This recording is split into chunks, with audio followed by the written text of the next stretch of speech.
আসলে বজ্রপাত কিন্তু অনেক হচ্ছে এই বছর, কিন্তু কালবৈশাখী ঝড় অত হয়নি। গত এপ্রিল মাসে কিন্তু আমরা কালবৈশাখী ঝড় পাইনি।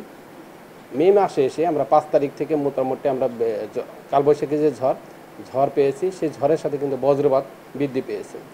বজ্রপাত হওয়ার কারণ হয়েছে গত এপ্রিল মাসে কিন্তু আমাদের দেশে কালবৈশাখী ঝড় হয়নি, বজ্রপাত হয়নি। এই বজ্রপাত সৃষ্টির জন্য যে ধরনের থার্মাল যে ফোর্সগুলো লাগে, যেগুলো তাপীয় যে শক্তিগুলো লাগে, সেই শক্তিগুলো কিন্তু আমাদের অঞ্চলে কিন্তু প্রচুর আকার ছিল। এর সাথে আমাদের গত এপ্রিল মাসে যে ডাইনামিক্যাল যে ফোর্সগুলো লাগে, যেগুলো গতিশীল ফোর্স লাগে, বিশেষ করে বাতাস বা অন্য যেগুলো লাগে, ওই ফোর্সগুলো না থাকায় কিন্তু আমরা ওই এপ্রিল মাসে কোনো আমরা বজ্রপাত পাইনি। যেহেতু এখন সেই গতিশীল যে ফোর্সগুলো, শক্তিগুলো, সেই শক্তিগুলোর যোগান হয়েছে, অর্থাৎ বাতাসের স্পিড বেড়েছে, জলীয় বাষ্পের যোগান বেড়েছে, ফলে আমার যে বজ্রপাত, সেই বজ্রপাতের প্রবণতা বৃদ্ধি পেয়েছে।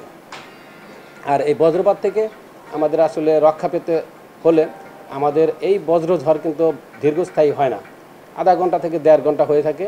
এই সময় আমরা বলবো জনগণ যাতে সতর্কতা অবলম্বন করে নিরাপদ আশ্রয় থাকে।